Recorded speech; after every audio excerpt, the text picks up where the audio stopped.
listening to the CubeCast.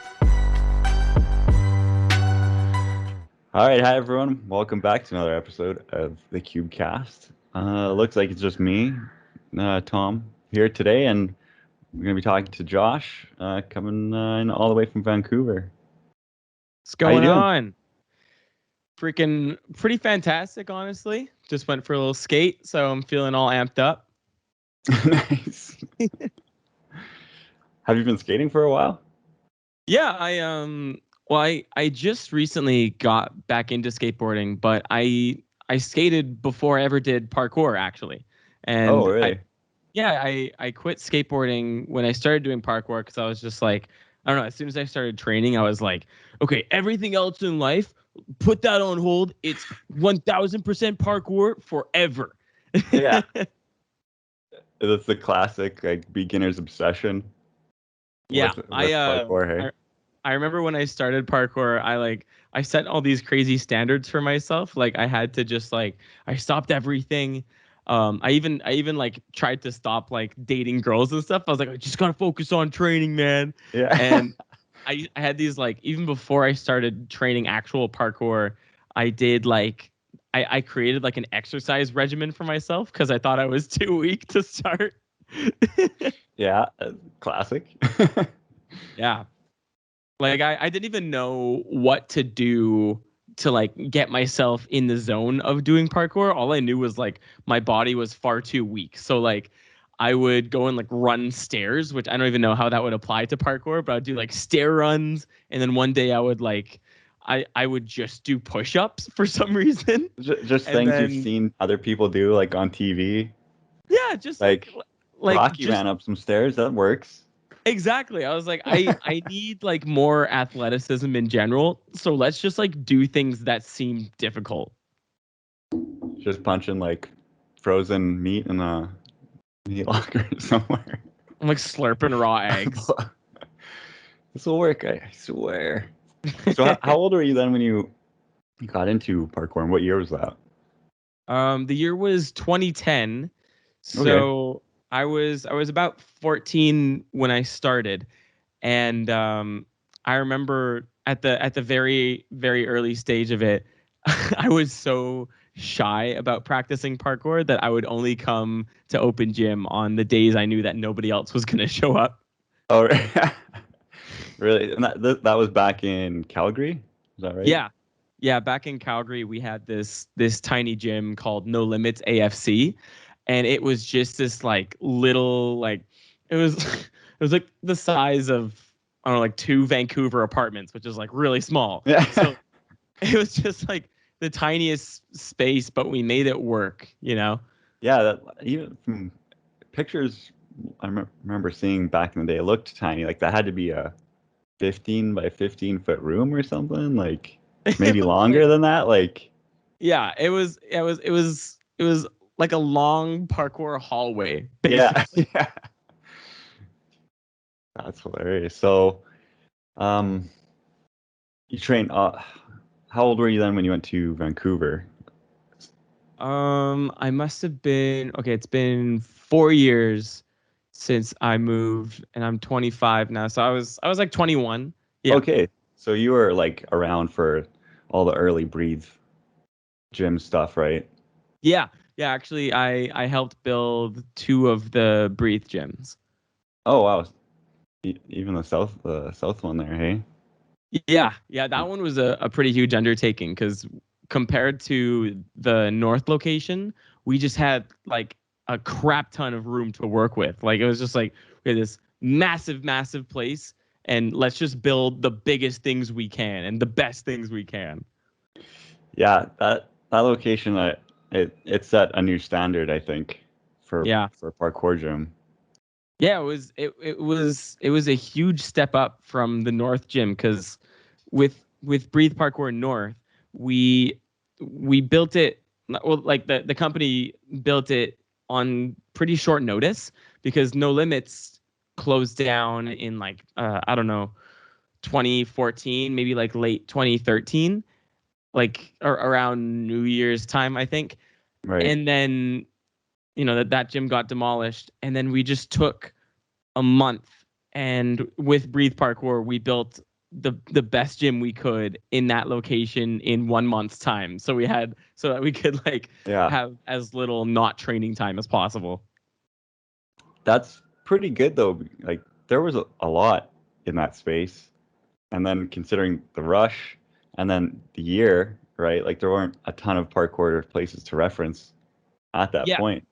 Yeah, actually we made some pretty classic parkour gym mistakes, like first parkour gym mistakes, because like coming from No Limits, all we had known was like a gym with no level changes or anything like that. So there was no foam pit, the bars weren't as integrated or anything like that. So Right. naturally, when we moved from our tiny little hallway space, the thing we wanted the most was like a huge foam pit. So like we the designing this gym, we just threw a massive foam pit in the center and built a parkour gym around that. Yeah. Yeah. It was like Breathe Parkour, the foam pit with gym accoutrements on the Yeah. side. Yeah. You know, like it wasn't Yeah, even that's good. it wasn't even like marketed as a parkour, or it shouldn't have been marketed as a parkour gym. It should have just been foam Foam pit. pit extras. I think that's Yeah. the first time I used an airbag.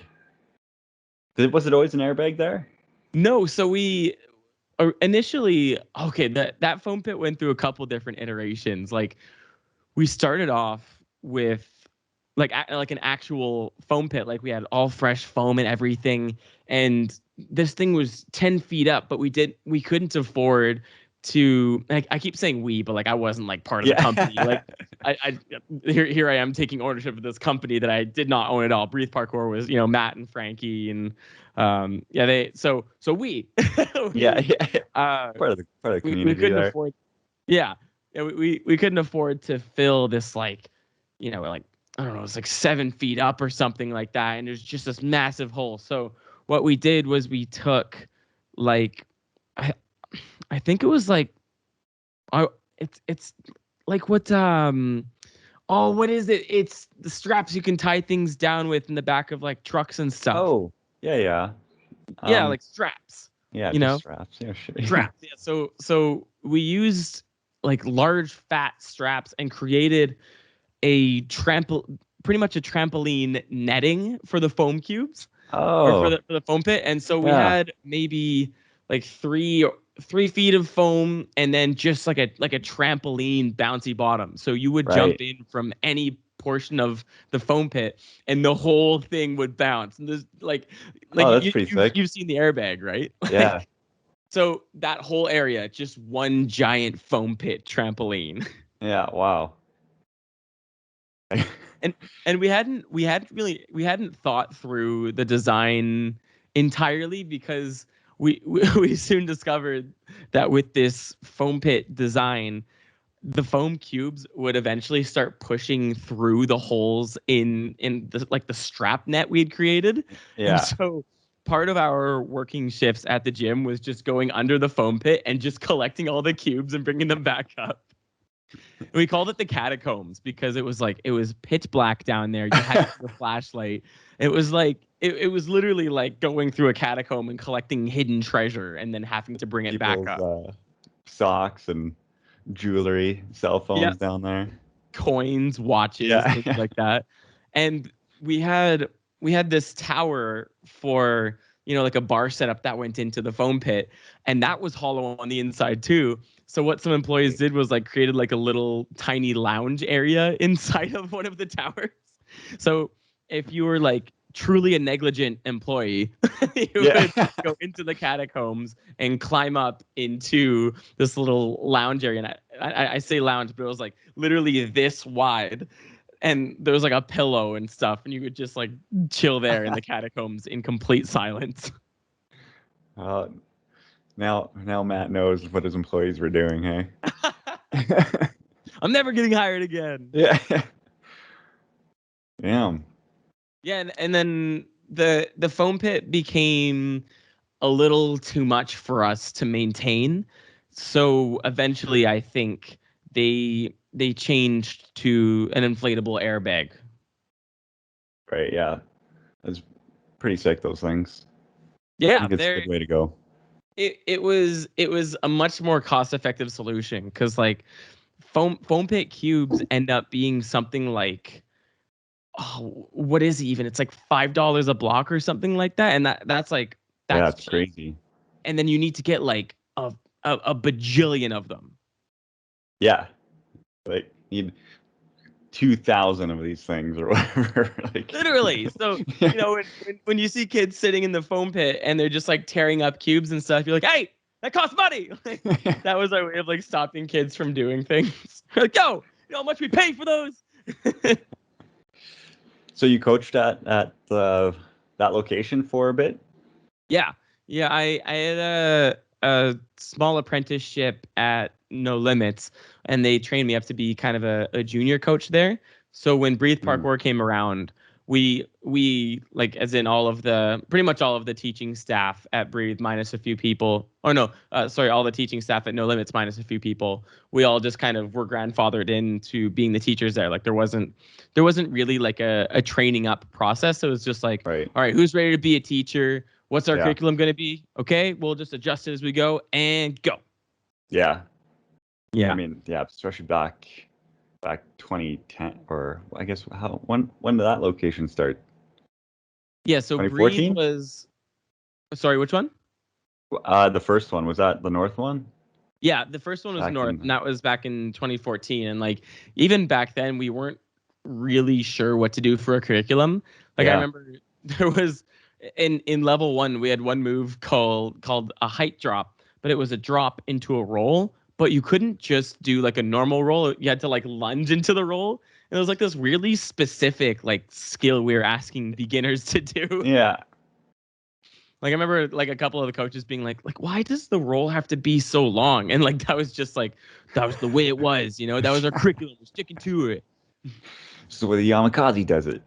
Yeah, exactly. Like Yeah. very, very natural movementy. Yeah, and that was long enough ago where I feel like it was probably around those years that parkour really started to develop a lot more technically. Yeah.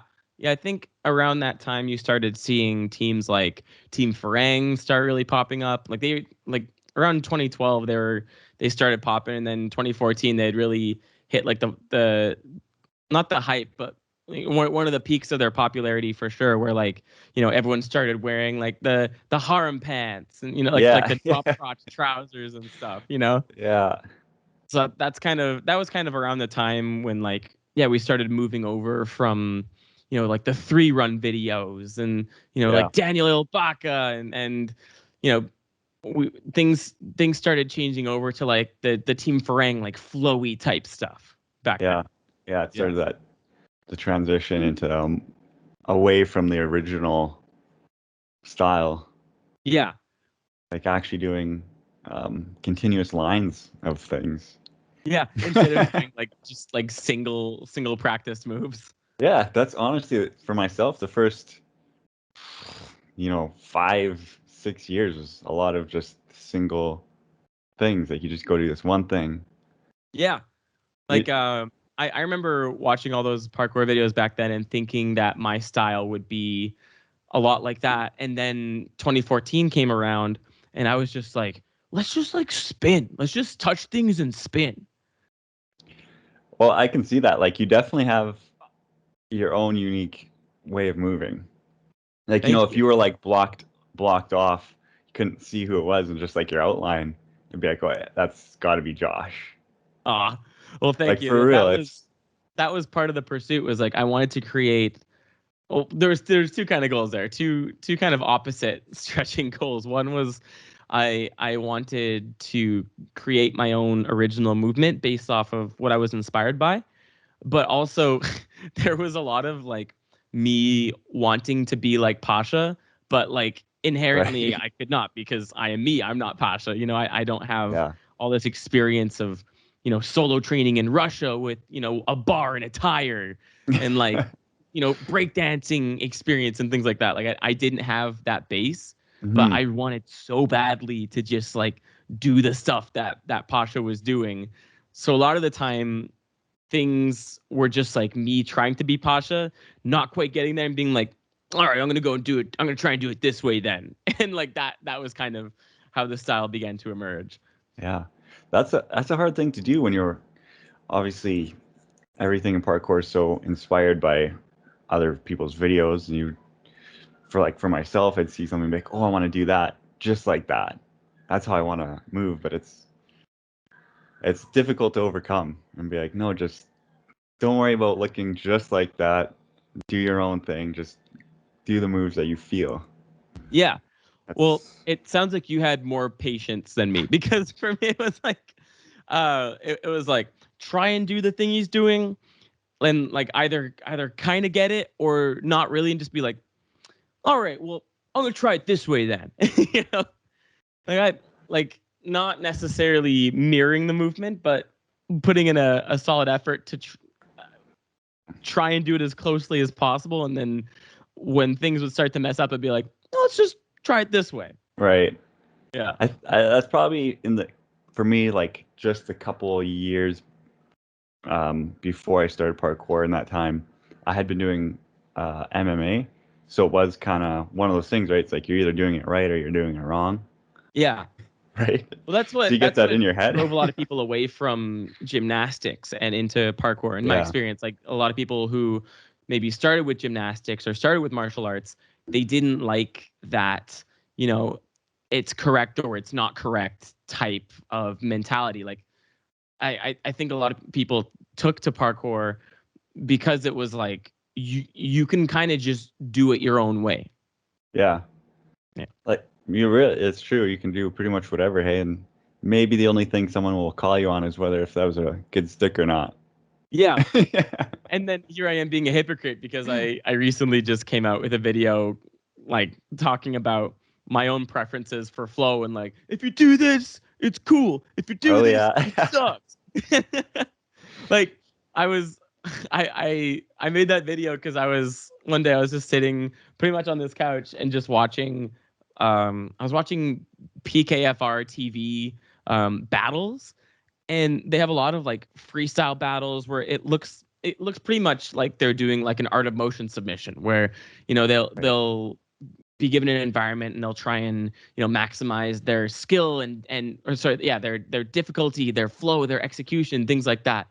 And I noticed that there was a couple things in watching these videos that really turned me off from a line.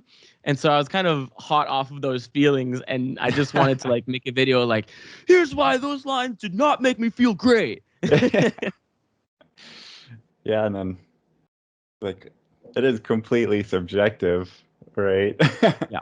But Yeah, no, and the other thing is like, yeah, it is an entirely subjective point of view, even from within myself. It's not even like, I think this way and you can think this way. It's like, no, I think this way sometimes, but also other times the opposite is definitely true. Like yeah. maybe you can make three butt rolls in a row look really cool, you know?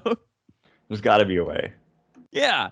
Like I slammed a lot of different training styles. Like I slammed castaways and I love a good castaway. But what I don't like is when people like stop their entire momentum of the line. Like if they're going one way and instead they just jump on a wall and do a castaway and then keep going. Like I like a castaway at the end of a line or like I don't know, just like a well-placed pop castaway or something. And Yeah. another point in that video that a lot of people kind of got on my case about was returning to the same obstacle or using too many Oh yeah. transition moves.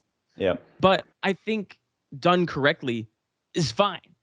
But when you're just like going back to an obstacle to pack more moves into your line, or you're going back to that obstacle instead of, letting your momentum take you where you're actually going, that's when it Right. starts being like, okay, like I don't know if this person understands where their flow is taking them, you know? It's forcing it too much Yeah, yeah, at that that's point. it. Like that's like I don't think that there is a right or a wrong way to form a line in terms of how you're going about it, but I think that if you choose to follow your momentum or no, if you're choosing to not follow your momentum or not follow the impulse that one move is giving you, Yeah. that's when things start to feel off to me. Yeah, and I can see why with a especially a move like a castaway where you land, it's kind of like stopped, like your momentum has come to a stop. Yeah. So from there, it's just now Like you're literally like forcing through. midline stopping to like hug your waist up against an obstacle Yeah, and then kick yourself into a flip, as opposed to having some kind of a flowier ledge interaction. Like there, there there's so many better combinations than a castaway to do in a situation where, say, you're moving straight and there's a wall on your side, and something has sent you from that wall around and moving straight. Like you yeah, you don't need to like turn and cast away, land, and then keep going. You can turn to the ledge, put one foot on it, do like a double B twist or something off the ledge. Something that kind of, instead of making it so linear, here, and then back. You can be like, here, and I'm gonna go up and down, and it's gonna take me this way. Like right, the best looking lines that I've ever seen in parkour, where they were where someone is following their momentum, and each move leads into the next one. There's no unnecessary steps. There's not even really a requirement for a transition move like a butt roll or a cartwheel or anything like that. It's like you do a flip off a ledge, and you do a specific landing that sends you into your next move. Like the ending of each move looks precisely like the beginning of the next right. move. That's very hard. That's a very hard thing to do. Right? Like that is the epitome of parkour to me. Like I originally I really wanted to do like a presentation on this. I called it ballistic style, but I don't even know what ballistic means.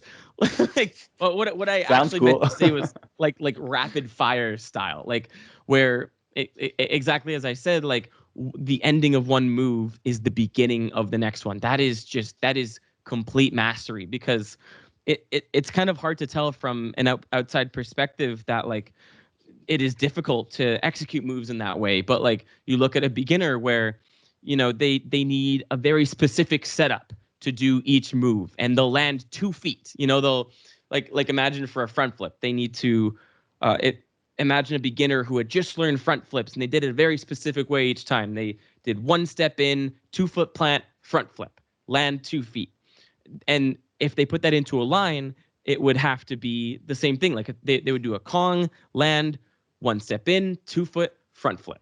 But when you reach a certain level of mastery, you wouldn't require any specific entry into a front flip. Like you could do a Right. Webster variation, and you could land, left foot, right foot. Or if the next move required you to be facing the other way, you could do a Webster and scissor switch in the air and land on your other foot, which would send you into the next one. Like that is mastery to me, understanding each entry and exit variation of each move, so that when your momentum calls for you to do that move, you can do that one and continue into the next one in a seamless manner.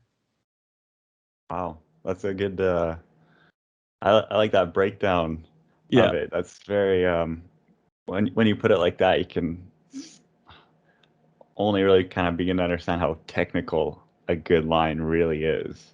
Yeah. Yeah, because it just seems like from a layman's perspective, or someone who doesn't quite understand the principles of flow, you see those lines and you appreciate them more than other lines, but you're not sure exactly why.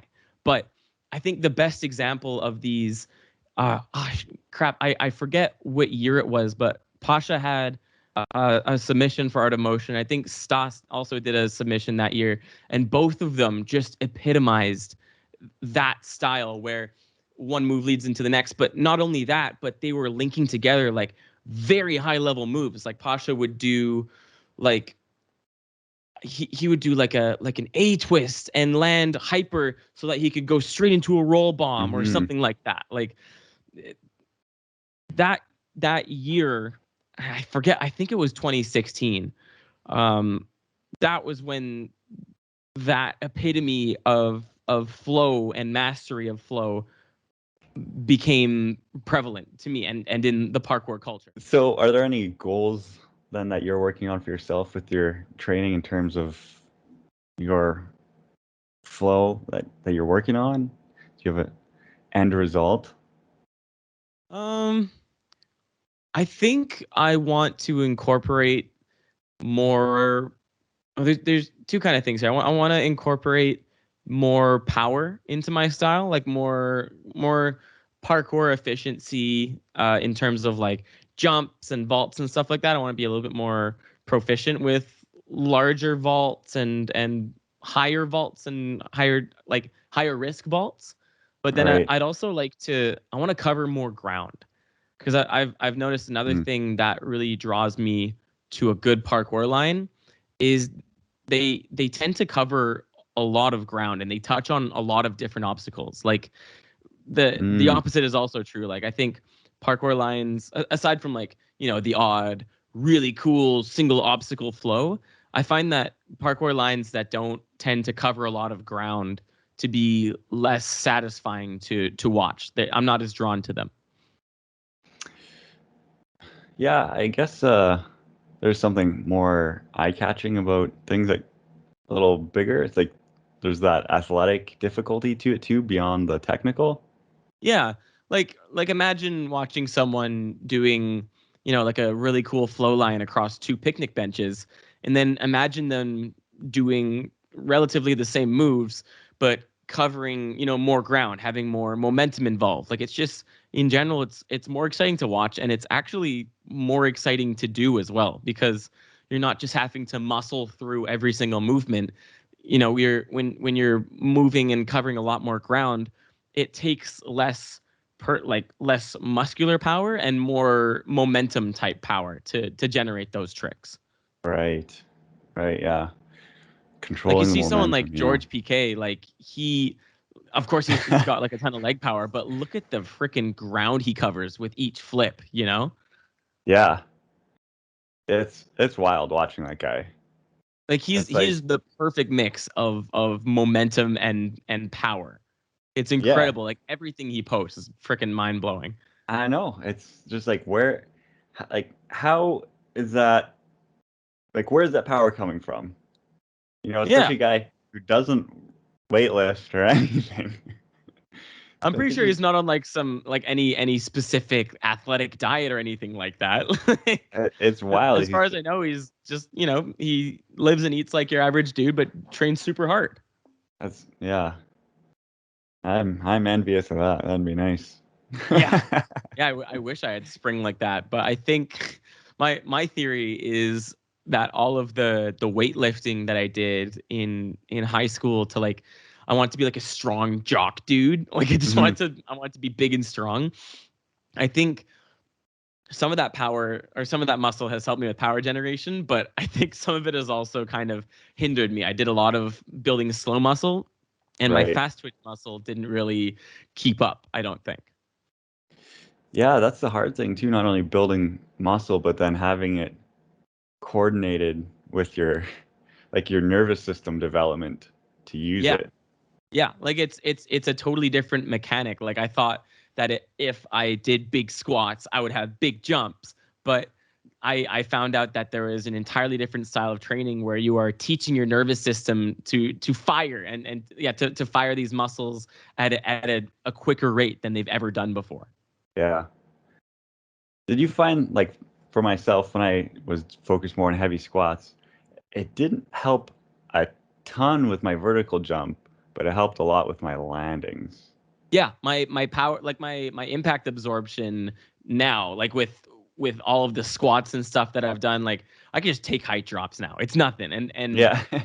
my knees don't hate me for it. Like I think the best thing a young parkour athlete can do is probably to do a little bit of conditioning for their quads Mhm. because so often you hear people quickly developing knee injuries and knee problems and things like that. But I think because of the squatting and the jump training that I did at the start, Yeah. it's prevented me from having a lot of chronic injuries, and also I think it saved me from some pretty major injuries. Like back Right. in 2018, I went for a dub back side. Like it's a backward setup into a double side flip, pretty much. Like you jump Right. backflip style, but pivot and then pivot in the air and do a double side flip. And the landing, I hadn't really thought it through entirely because I had done it on airbags, I had done it into foam pits, and it doesn't really prepare you for that kind of impact absorption. And I didn't Hmm. realize how kind of awkward it is to absorb that flip. I had such an issue with it. I would land and collapse and land and collapse and land and collapse. And I must have done like, I think I did around 20 attempts of this unsuccessfully. Like I would macaco out or roll out or land short. Yeah. And I finally landed one, and the impact absorption was such an odd angle because you are neither you're neither square like facing forwards nor are you facing sideways. You're kind of half in between. So one knee is absorbing Right. in one way, and then the other knee is Oh absorbing it the other yeah. way. And yeah, it's hard to it was hard to squarely absorb that impact, and having your knee at even a slight wrong angle for that instead of going, instead of your left knee going out to the left to absorb the impact, that knee could by accident go to the right. And watching Right. a slow-mo breakdown of my one successful landing attempt or almost successful landing attempt, I cringe because that knee did go inwards. And I Oh think that if yeah. I didn't Yeah. have that quad strength, that I definitely would have torn an ACL or something like that. Oh, for sure. Could have easily see that a lot with people who are just not prepared for the heavy impact stuff in their knees. Our ankles too, actually. That's a big one where the go inward and it's just like, oh. Yeah. Oh my goodness. Yeah, the amount of weird little ankle tweaks I've seen in my parkour experience.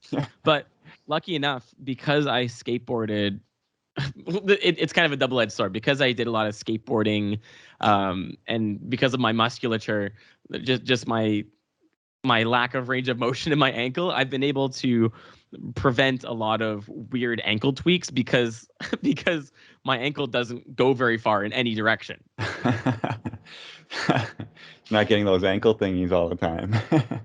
Like I got a few towards the start, and I think like my ankle messed itself up enough from ankle rolls and skateboarding and the odd ankle tweak and stuff. Now it's like it takes a lot to mess up my ankle. I'm sure anyone that's been doing parkour for, over 5 years just has scar tissue in their ankles. And like it's good as a protective measure, but also like there's a lot of stuff I want to do with my range of motion with my ankle that I simply cannot do. Yeah. Like I want to have like a flat-footed squat with my knees in front of me, or even like kind of more inwards than outwards, and Hmm. I am nowhere close because my ankle can barely frickin' move. Is that something like you're actively working on or just Kind when you of kind of think of it? honestly, it's been like a passive project Yeah. of mine for many years. Like it's like, one session I'll remember to do it, and then I'll just like forget about it for a few months. So something that I've started incorporating a while ago was have you heard of knees over toes guy? Yeah. Do his stuff, man. I cannot recommend that enough to everyone. Like he's got like a regimen to help you get your knees over your Yeah, toes. yeah. There's whole program for improving your the strength of your knees and protecting that Oh, really? joint. Yeah, it's wicked. Um, I bet I would like someone that. I like think I'd like to have some semblance of range of motion with my ankle. yeah, it's really like it can't be overrated enough or underrated. I don't know. It's super helpful. It'll protect your knees. Things Does he like charge? Nordic Does he charge curls. for the program? Yeah, but you can find it all on Instagram and YouTube. He puts out so many videos. You can basically get all the information you need from there. Sick. Just incorporating those exercises. Yeah. But yeah, especially when it comes to jump strength, like jumping power, because that Mhm. guy's his background's in basketball. His Okay. vertical jump is wild. It's I wild. imagine like that's pretty much the only kind of jumping thing you're doing in basketball, right? Is it's pretty much up, down, and then just running. So Yeah, yeah. so all like incorporating these just even for myself, like I'm getting a little bit older here, and I want to be able to keep doing parkour for a long time, right? So now it's getting to that like, okay, I need to make sure my joints are good, Yeah. Yeah, keep those at a certain strong. age with parkour, and not even just like an age as a person, but just like like amount of years you've put in training parkour, like there's a lot of towards past 7, 8, 9, 10 years, you really have to start investing in recovery. Yeah, Yeah. yeah, it was myself probably around the 10-year mark. That was like probably most of my time was just going into like preparation work for parkour. Yeah.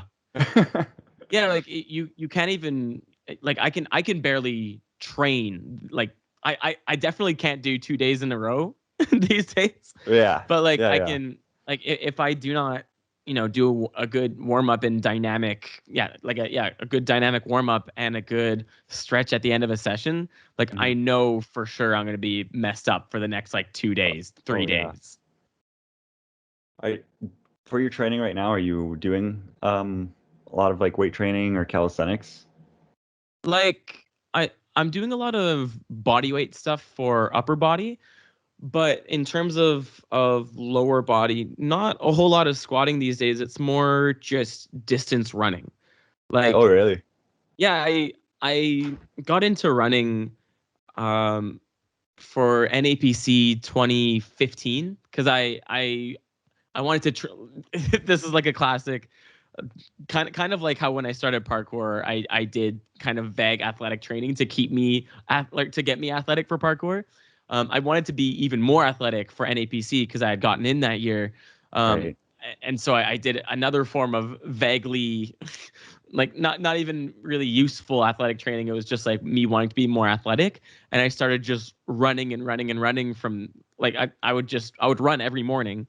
And then I really took to running, and now I'll just like smash out a 10K no problem, or like Holy on an shit. impulse. Some days I'll go for a 20K, or some days I'll just be like, I just want to run for 30K. Well, damn. Yeah. That must help your energy levels. Must take a while for you to get tired then when you're training, hey? Yeah. Like training parkour. Yeah, I kind of just decide to end sessions now. Like it's not like a I'm tired. I'm like, no, I'm gonna call it here because I know I can just keep going. Uh, Now I don't think it has, judging by how you move, but do you feel like the long distance running has affected your explosiveness at all? No, but I have to be careful when I do it because it does take energy and power output away. I even find like if I've done a 10K run, like if I'm going for time, like if I'm really trying to push it, even the next day I'll have power output issues. So I have to be very Mm, careful in where I place the runs. It's kind of just like right. weightlifting. Like Yeah. you don't do like a max weightlifting session and then the next day try and have like a really good training session. Yeah. Yeah, You, you have to be kind of careful how you place them. like, I'm gonna go training parkour in 2 days so I can run now. Yeah, that's a lot of forward thinking. Sweet. How about in terms of diet? Do you follow anything specific, or just kind Um, of whatever? it's kind of just whatever. Like I try and eat as I would say as healthy as possible, but no, I try and eat as many vegetables as I can each day. But I have such a freaking sugar tooth. Like Oh, me I too. I yeah, like and because I'm doing enough athletic endeavors, I feel like I'm using the sugars, even though it's not the best form of energy. Like I'm putting a low grade of fuel in, but I'm Yeah, using the yeah, fuel, so it's not making me fat, you know. yeah, But yeah. It's I do try and justified. eat as many vegetables as possible because, like, I think it definitely counts for something, even if I'm eating crappy that day. And then I remember back when I wasn't much of a healthy eater, I was even less of a healthy eater. I saw something on the internet that just said like, "Don't be afraid of vegetables," and I read that I was like, "I'm not afraid of vegetables," and I just started like that was what got me to start eating healthier. Had to There's be like like some weird internet meme challenged just being into like, it. "Don't be afraid." And I'm like, "Oh, a carrot or broccoli? I'm not afraid of that stuff," you I know? could totally eat those. Yeah, I'm not afraid of no vegetables. Oh man. So when you are training, what do you go for more? Solo or small group or large group training? If I could do large group training for the rest of my life, I would do that. Like Oh really? the Yeah. having a big parkour jam and just like that is the best version of myself. Like I'm just like I'm with people I know and love, and like I'm just like my loosest version of myself. I'm just like shouting random crap, and I'll just like get into a flow state and just enjoy myself. But what it tends to be these days is like smaller groups, like one or two people. Um, but I don't even mind a solo training session. Like these days, I'm less prone to doing that. But I have had a lot of solo training time in my career in parkour because Mm, I for a long period of time that parkour was my everything. Parkour was like, if I'm not doing parkour, I don't know what life is. You know? yeah. So even if people weren't available for a training session, I was like, I don't care. I'm going to go out and do this because I want to be always improving. There's always things that I need to be working on. And so I built this kind of you have to build like a tougher skin for solo training because Yeah. it takes a lot to push yourself to go for bigger things, you know? It really But does.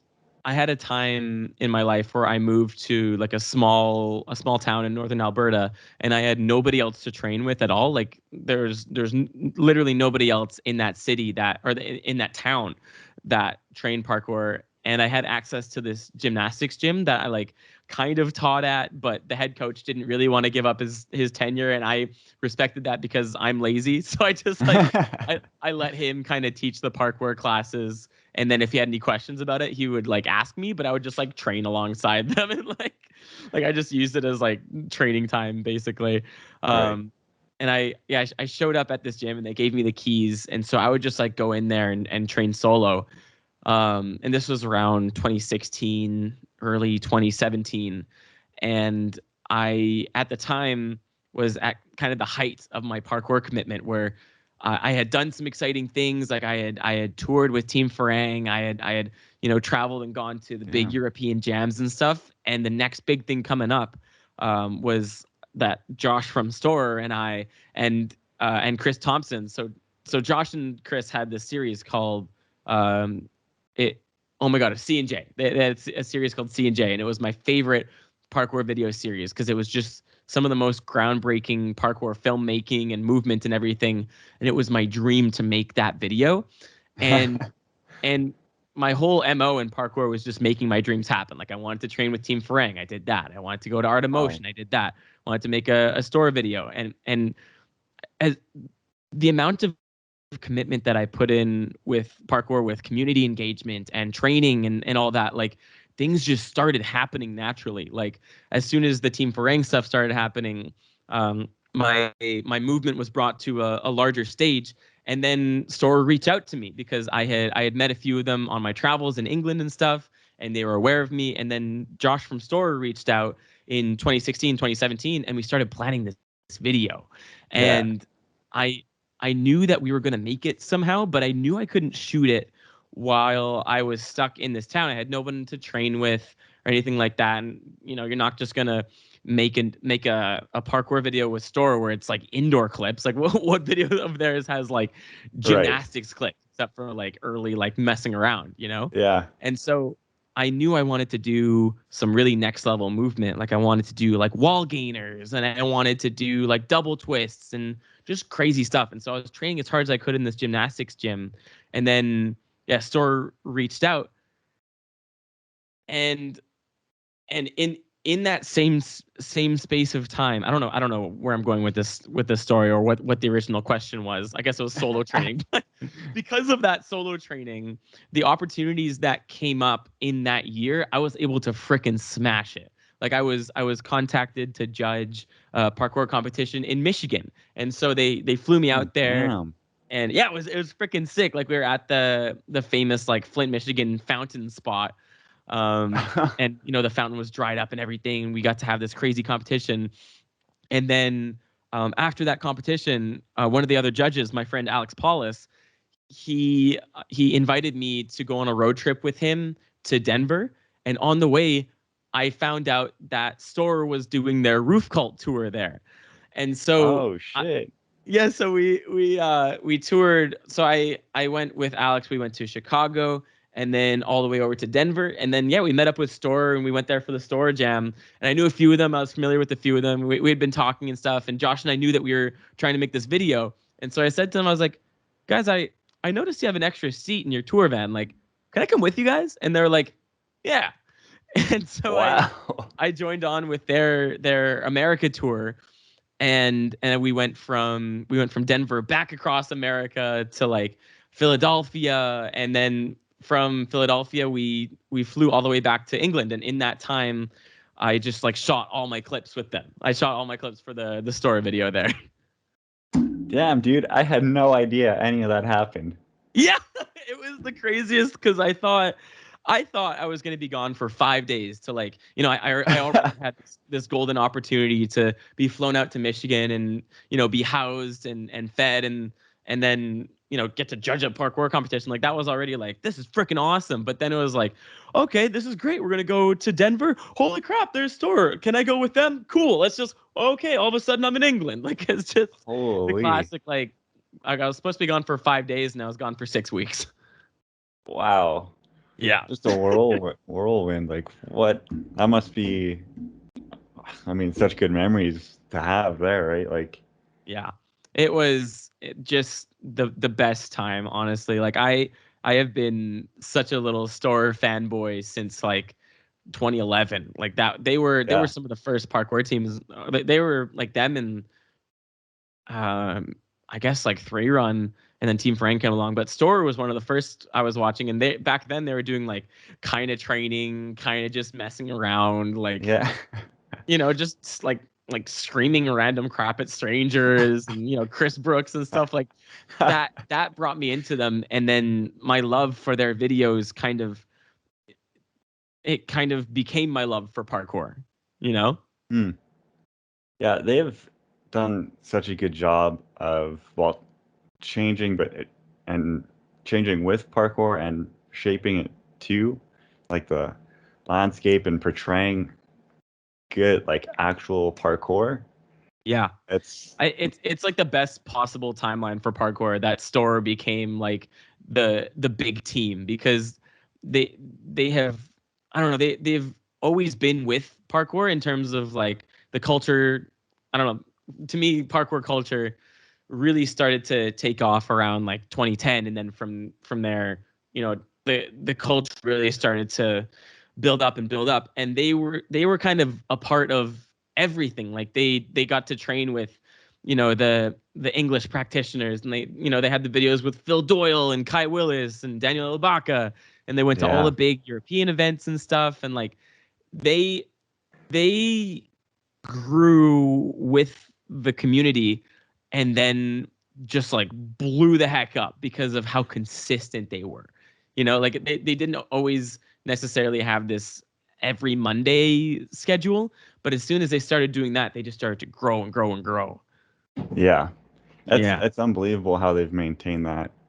Like, I guess with a large enough group, there's always someone to make up for it. But between just injuries alone and their constant training, Yeah. the fact that they can do an episode every week right now is Yeah.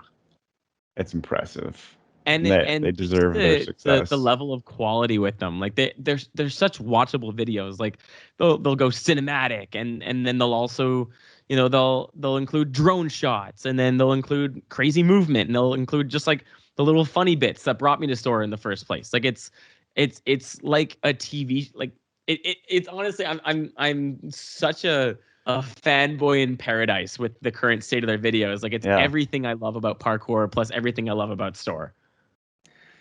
Damn. Yeah. Do you have a favorite training session or just some wild thing that happened when you were touring with them? Uh, oh, honestly, every day was a pretty fantastic training session, I but one in particular sticks out to me, and it was we were in this abandoned car factory in Philadelphia, and just there's this really cool rooftop spot, and there was a lot of just exploring this giant abandoned car factory, and like it was just the perfect mix of exploring and messing around and also doing like great movement. Like there was something that appealed to me about the rooftop spot, and I was able to really bust out and be like, yeah, I'm not just some parkour chump, you know. I'm like, Yeah. I can hang, you know. Can't hang Yeah. with the big dogs. Yeah, but like honestly, every session was so good with them. Like the first day we hung out in Denver, like we did the jam, and then also Dante Grazioli was there, and both of us were really into Super Smash Bros. Melee at the time. So we like I huddled in a corner and played Melee with him for a little bit, and then we all hung out after. And I remember we were kind of just going around in the van, and there was a big group of people with us, and Sean Higgins was there from I think he's from the Denver community, Colorado in general. Right. And he just rolls up next to us, and we're all just chilling, shooting the shit, and he just starts freestyling, and he freestyled for like 20 minutes. It was insane. It was like a good freestyle too. Holy. Just like every day touring with them was just amazing. Just such a life-changing experience for me. Yeah, what a great way to see all the different communities too, because everyone's going to be turning up for that. Yeah. Well, yeah. Stores in town, everybody's coming through. You're gonna have you're gonna have to contact them, tell them to come across Canada. God, I would love that. I would love. I've been trying to get. Well, they have been. Some of them have been here for NAPC actually. Oh yeah, that's Um, right. That's right. yeah, 2019. No, 2018 they came, I think. But I've been trying to get Josh out here for years. We keep planning for him to come out, and then things keep falling through, and it's a far distance to go. It's honestly a far distance to go. Yeah, that's a good trek. Yeah. Yeah, that would be like because you said you were planning on making a video together years ago. You guys have similar styles, hey? Like both really like that more flow focused. Yeah, I like to spin, Yeah, and yeah. and I I want to say that it's the spots that I trained in that influenced me. Like it's kind of a mixture of all my parkour influences and the spot and how I wanted to move. But I think like the kind of stuff that he's on right now with like flowing and constant spinning and trying different axes and things like that, that was the style of training that I was drawn to as well, because that was it seemed to be the most accessible movement style with the spots that we had in Calgary. Like just Right. they were all kind of lower lying, or like the spots that we gravitated towards were kind of lower ledges, like nothing really higher than your chest, but like a series of them or like one long thing. And it Mm-hmm. just the style of movement that creates where you don't have much to work with. And here I am already going against my opinion on flow, like using the same obstacle and blah blah blah blah blah. But a lot of those mistakes I was knocking were things that I've done in the past as well. Yeah. um like just that style of having a ledge and flowing along it and finding possibilities that way. Like him and I kind of shared that appreciation in that sense of a lower impact, more spinning, more flowing style of movement. Mm-hmm. Which is more rare for him too, right? Because all their buildings there, it definitely lends itself to a different style. Because Yeah, everything's so compact. You can do these, vaults to whatever cats and tacks and whatever. Things are close together. And in yeah, Canada, I know having trained in Calgary, it's very similar to Winnipeg, where things are just spaced, spaced out. We've got the room, so yeah, yeah. We're lucky to find anything with any kind of a height difference. yeah, yeah, for real.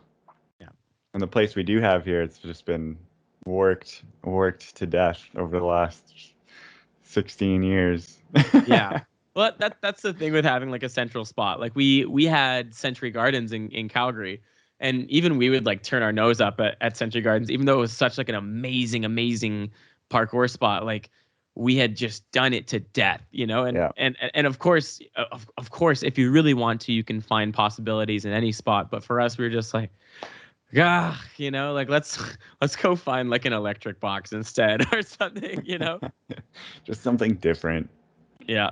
Like when you have like one central parkour spot like that, even if it's the best spot in the world, you just end up getting spoiled by it, you know? Yeah. Yeah, that's very true.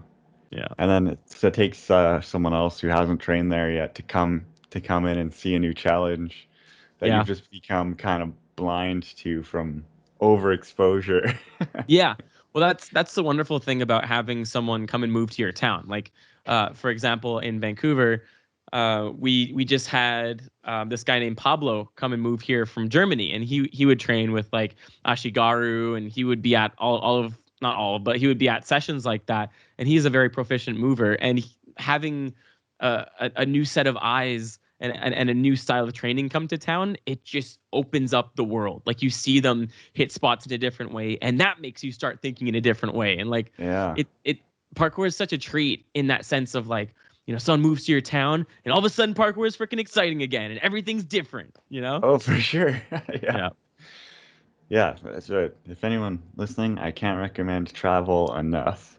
Yeah. Like go Travel visit other is an essential places. part of parkour. Like you parkour is not parkour if you stay in the same city the whole time, you Yeah. know? Like Yeah. no wonder the athletes who have only trained in one city end up quitting, you know, because they're like, what else is there to do? But like as soon as you travel and go to jams, like just like international jams or even like provincial or state jams, like just go to those and you are exposed to so many different styles of movements and perspectives in parkour that like, you know, if you were feeling even a little bit disenfranchised on parkour or a little bit tired of it, you would be invigorated for a year from Yeah. going to a jam that size, you know? Yeah, for sure. Yeah. Um, while we're still talking about traveling, how did you end up traveling or training with Frang? Oh, yeah. That was also a freaking awesome time. How okay, so it all kind of goes back to me discovering the joy of international jams. Like we're gonna go way back in the timeline. Like Yeah. I went to my first PKBC in 2013, and I was like, oh, okay, so parkour jams are really where it's at. And then I got my first parkour sponsorship with the WFPF, and they held Oh, right. their first kind of not their I don't know if it was their first, but it was a larger competition in Connecticut. And so I had been involved with the parkour community through, you know, the various Facebook pages, but especially youth parkour. Like that was like a big parkour page for like just like younger athletes to like meet and connect and share their movement and stuff. Okay. Yeah, so youth Yeah. parkour was kind of a breeding ground for like community engagement. Like on youth parkour, I met Johnny Donahue and like Sean Batista and Z and like you know Oh, damn. AJ Algefree and just all of like Shay from the Denver community. Like a lot of my love for global communication kind of came from the parkour and freeing groups and youth parkour. And I'd met these people on youth parkour, and you know, Johnny was known for having a parkour park in his backyard. Like he just had these parents who just made this huge ass parkour park. So I assembled this trip where I went and stayed in Boston with my friend Hudson, and we would train with Sean Batista and you know Johnny and stuff.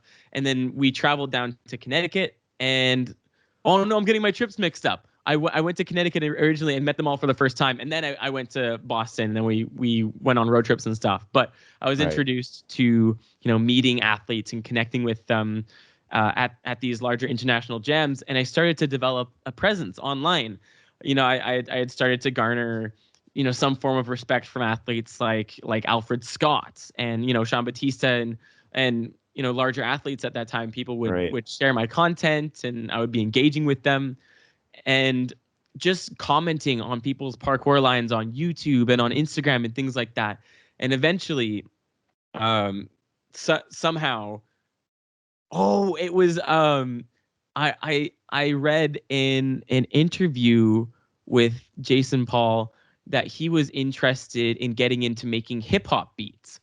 Oh, And I was into making hip hop beats at the time, and I was like, I've always wanted to talk to Jason Paul, and now we have something that we're both like actively interested in other than parkour, because of course everyone wants to talk to Jason Paul about parkour, right? right.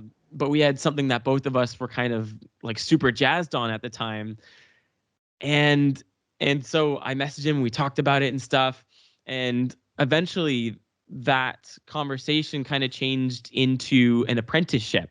Like I had this somewhat official apprenticeship with Jason where he would give me podcasts to listen to and books to read and things like that. Like like Sweet.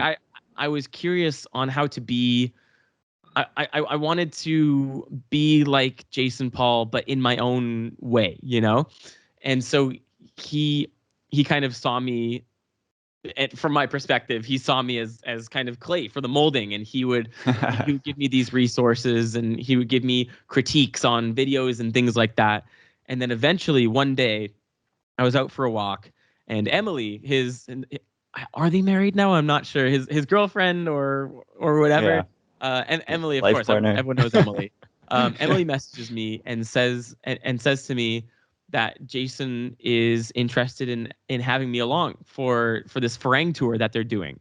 And Wow. I was already planning on being in Amsterdam that year. This is 2016. I had planned on being at For the Love of Movement, and so we just devised this whole plan of I would meet with them at For the Love, and then they would fly. Like I would train with them in Amsterdam, and then together we would fly out to.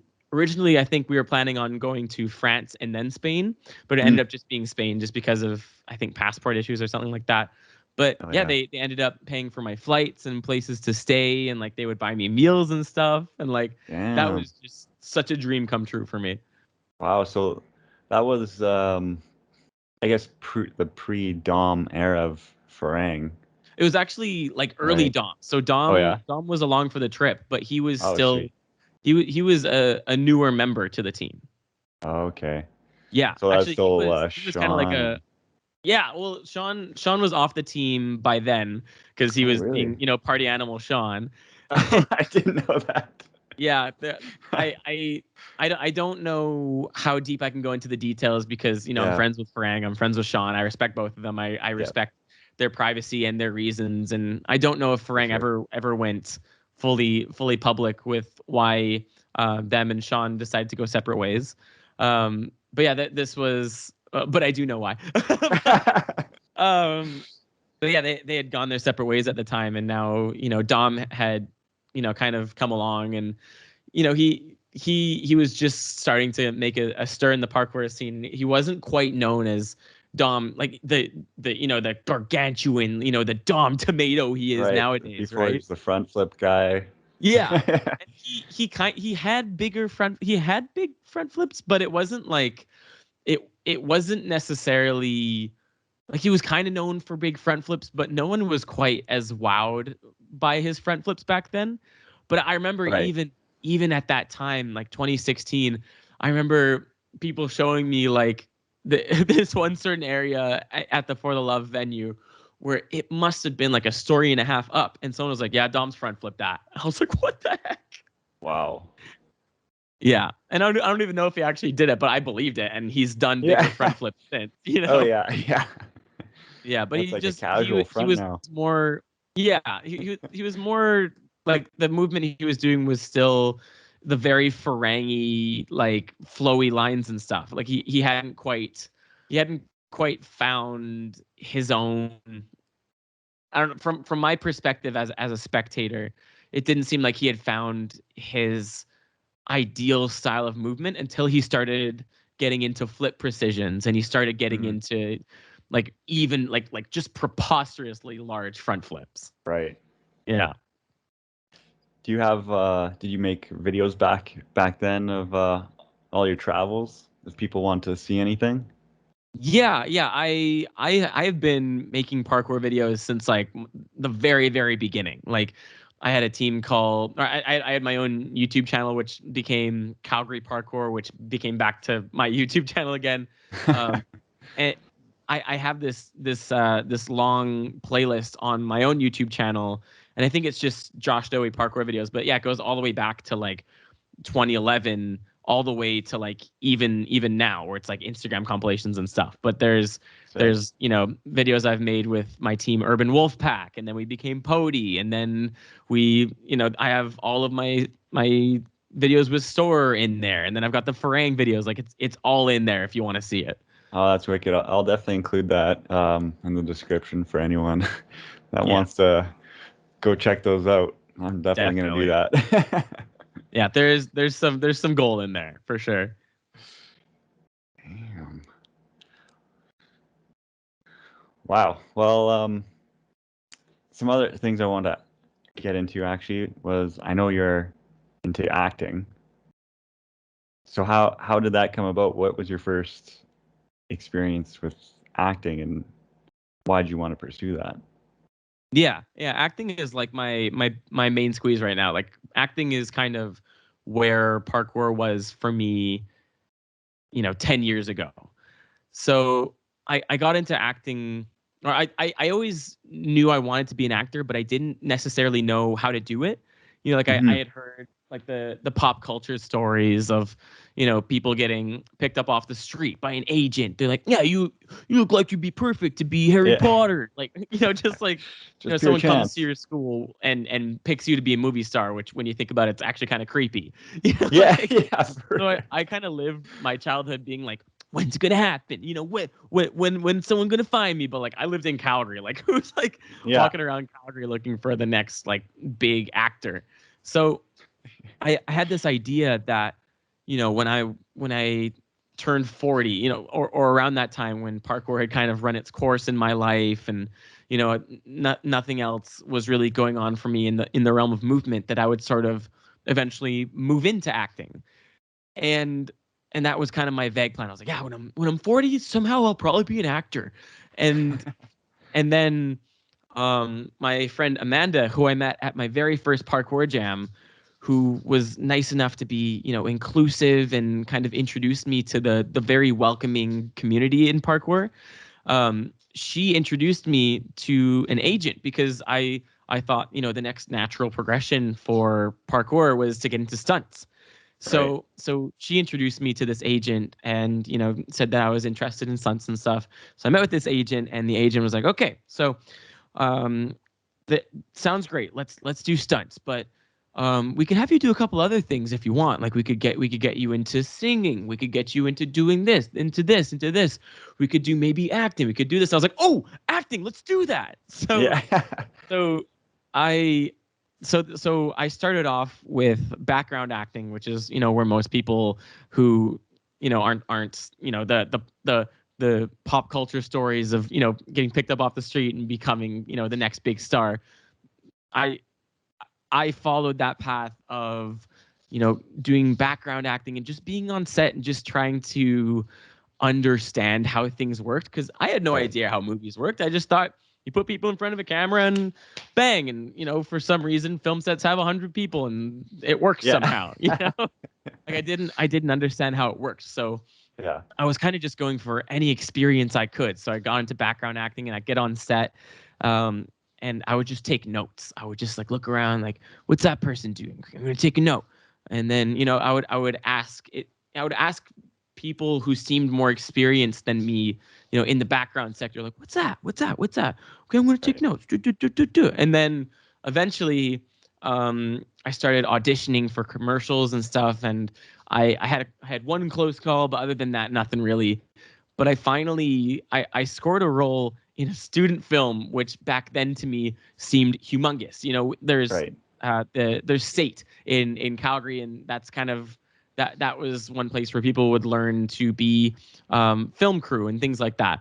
Um, Okay. so SATE had this film, and I auditioned for it and got in, and I was just introduced to the experience of like actually being an actor. I had seen actors on set, with who would, they would put them in front of the camera and they would run their scenes, and they had lines to remember and things like that. And I finally got that experience of, having lines to remember and, being like a pivotal member on set.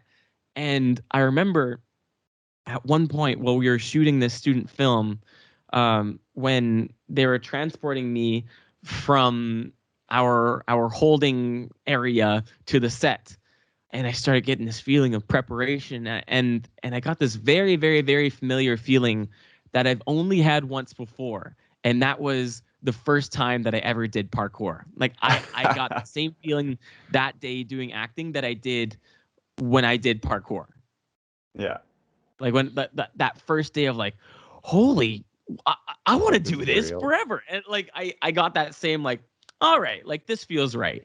Yeah. And then so I acting in that moment gave me the same feeling that that first day of parkour did. And I recognized that feeling of like, I am in the right place with the right people doing the right thing. Like I am Right. doing, like I don't know how much of a believer I am in destiny or anything like that, but I can tell when I'm exactly where I'm supposed to be. And I had that click, that click feeling. That's the best way to describe it.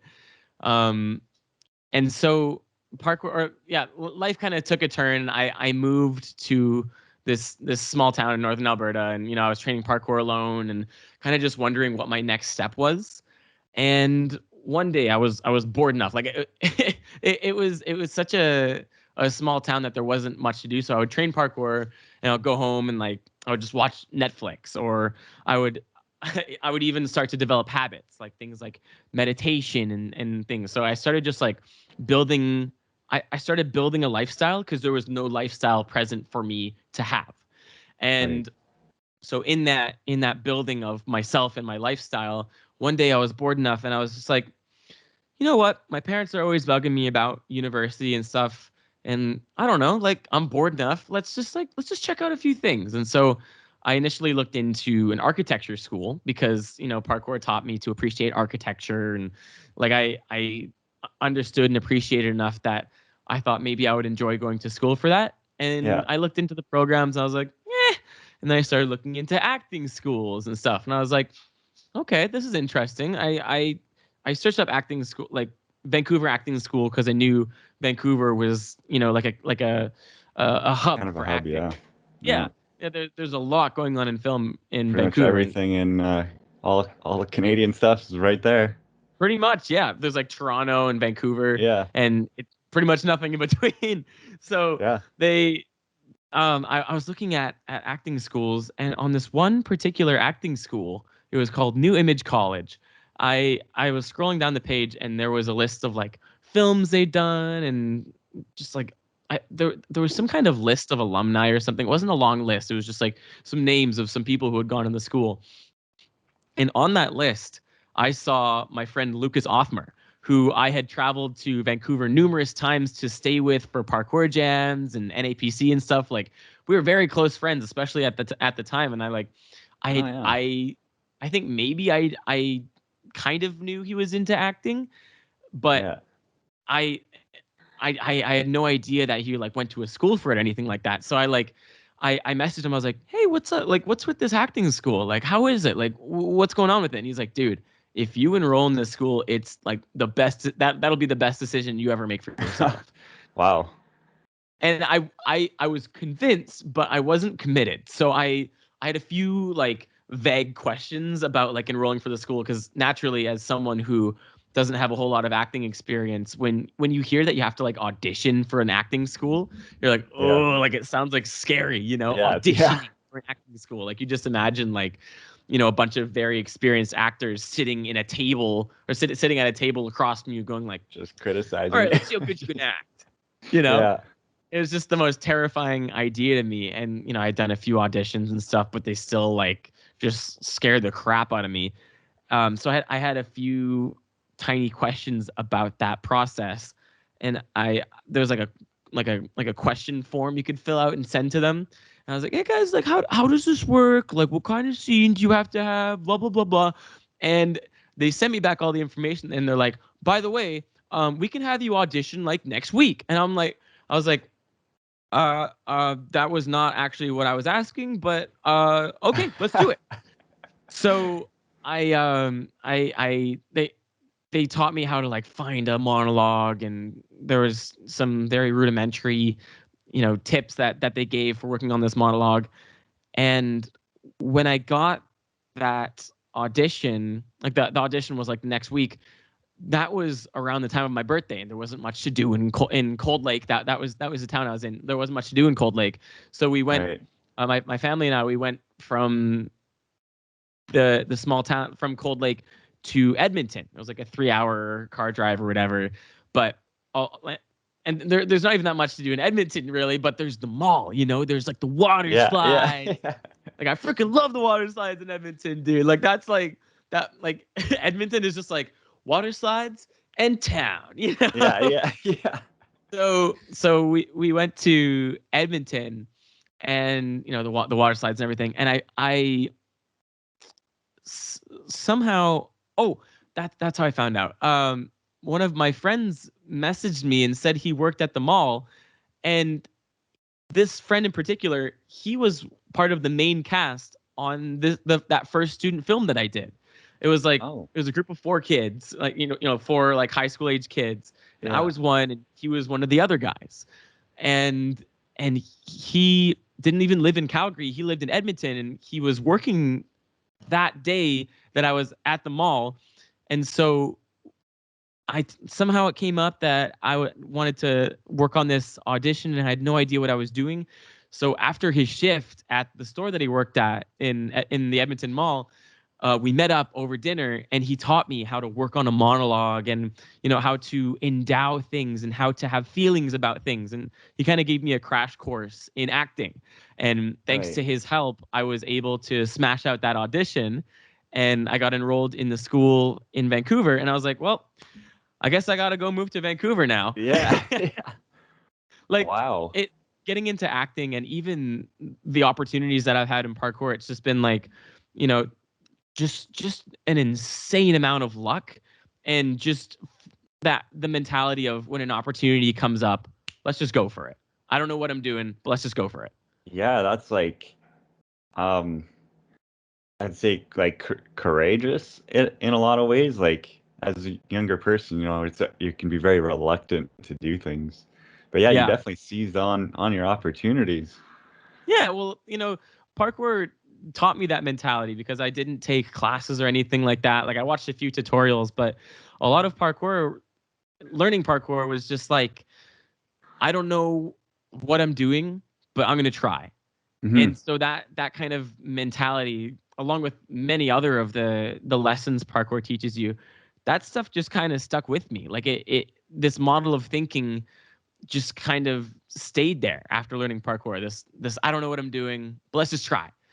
Like And you can handle it type of thing. yeah, You're if willing to, if I can't, oh well. And like I don't know, if I don't know what I'm doing, just ask someone. right? Yeah, That's a hard lesson to learn for some people. yeah. I Asking for help. Yeah, I It's I okay am to I'm do, no everyone. stranger to asking for help or for tips or anything like that. Like I I have found myself in a lucky enough position that I have always had the right people around to ask for help, or to ask for tips or knowledge or whatever, or e- even if they weren't around, finding those people and being brave enough to ask them. And that's probably just what it takes, really. Hey, just having the the courage to do it, Yeah, reaching out to and people. of course there's a like, you have to have tact when you're doing it. Like I remember, there was a point in time with the parkour community where younger athletes would just like mention, or they would message experienced athletes, and they would send them an attempt video of theirs, and they would just say tips question mark. Like they wouldn't even like, they wouldn't go like, hey dude, like big fan of your stuff. Like there was Right. no conversation there. It was just like, Give some me parkour fan would tips. message you out of the blue and go tips. So yeah. Yeah. Sweet. So, I guess you kind of mentioned it, like parkour helped you in your acting, has there been any crossover the other way where you've learned something in acting that has improved your parkour? Oh yeah, especially recently. Like I've recently started doing this one style of acting, that this acting class. And I never know how much I can say about these things. Like, is a teacher a best kept secret? Like, am I supposed to talk about the method, or do I not talk about the method? But what I Right. can say about this style of acting that I've been learning, it's called method acting, which you think like you think of like Daniel Day-Lewis, like, Right. or you think of an actor where like, yeah, Just if the lives the character character. does meth, like I'm gonna do meth, like just like you come to think of method acting like that, but it's more using your experiences and using your imagination to make acting more real to yourself physically. Like, because it's one Mhm. thing to believe in what's going on in a scene, but it's another thing to have your body react to it as if it's happening. So there is a strategy of tricking your body, or tricking, or using your mind to trick your body into thinking that certain scenarios are happening. Like you you Right. So things like become more of a natural reaction. yeah, and you see that kind of reaction in visualization. Like, say you're visualizing a parkour line, your body and your mind is actually gaining something from visualizing yourself doing it. Some something about thinking something through to that level of depth, your body will react to your mind thinking those things through as if it was actually happening. And Yeah. so that style of thinking is present in method acting, and part of this method that I'm learning is being in touch with your body, being in touch with your impulses. And like a lot of this scene work is learning to recognize when your body is presenting you with an opportunity. And that was always something I wanted to work on with parkour. I wanted to be more in touch with my body, and I wanted to be like, I love an impulsive style of movement, or finding those impulses or discovering those possibilities because your body is already presenting them to you. You know, like you, for example, in parkour, like you don't know, like say you're making a line and you don't know what vault to do next in this line. Do do that parkour line up to that spot where you can't think of the next thing to move, and see how your body moves after that. See what possibilities come up. And Right. because of this new style of and it's not even like new in the grand scheme of things, but it's new to me. Yeah. Because of this new style of acting that I've been exploring, I've become a lot more in tune with my own body and my impulses. Hmm. Yeah. That's not that. That's interesting. I'll have to listen back to this and think on that. Yeah, it's a lot to chew on. Wow. So, um, yeah, geez, they kind of play into each other well, parkour and acting. Hey, because in a way, I mean, I think everyone in parkour has probably done this, where you're setting a scene for yourself a little bit, at Yeah. least physically, right? Like this is the thinking, like, oh, what if there's something I have to get away from something. Yeah. You're getting into that same kind of headspace. Yeah, or like making a parkour line, like it does parallel the acting experience. Like you have your setting, you have your your like your parkour moves that you have in your repertoire. Those are kind of like your lines as an actor, you know? Right. So you've got those lines, and then you've got the situation, and then when you're presented with opportunities, you use your repertoire to move through the environment in the same way that like you use your lines and you use your impulses to move your way through a scene. Hmm. Yeah, I think. That's very interesting. I hope Yeah. this is making sense. Yeah, no, for sure. Um, have you done stunts? Have you Yeah, gotten into that world? I've done stunts on indies, and then I've done like some stunt acting where like I'm doing, I get to be a character and I get to do stunts. And I did a Hmm. lot of like stunt performances through Breathe Parkour. Like Breathe Parkour had kind of a side hustle with Steve Nagy, who would um, he started with Breathe Parkour, like the Breathe Parkour Pro team, and then it became Rocket House Productions. Oh, But yeah, Steve would get us like live show opportunities, like back in like even as far back as like 2013. We would get like gigs where we would go and do like a park. We would choreograph a parkour performance for a wedding or like a corporate event, or right. anything in between, like at like some amusement park or something like that. And that introduced me to stunt work, and I enjoy stunt work, but for some reason I don't enjoy it as much as I do parkour or acting. Like Right. stunt work feels like neither here nor there for me. It feels a little bit off the mark for some reason. Right. Like Yeah. parkour's the fun thing, but then when it stunts, it's like this is just a lesser work version of it. Yeah. And like I'm of course I'm grateful for like those stunt opportunities, and I did always have a good time doing them, but there was always a bit of resistance in me to doing them. Like sometime, or a lot of the time with performances, sometimes I would hope to be like injured before the performance would happen. Or, like sometimes I would just hope for something to go wrong so I wouldn't have to do it. And I maybe that's just that the natural performance anxiety, but I find I don't know, like I'm just not as into stunts as I am into other things. Like Yeah. there's just the stunt world I'm not very attracted to, like just you are with stunt team and you are with this stunt leader, and you if one guy works with another guy or disrespects the guy, then he's off the team and you cannot talk to that guy and you're in trouble for talking to that guy. Like I've kind of dabbled in the stunt world experience, Yeah. and it, it's not a world that I'm fond of. Right. Yeah. That's fair. I think that's Yeah. fair.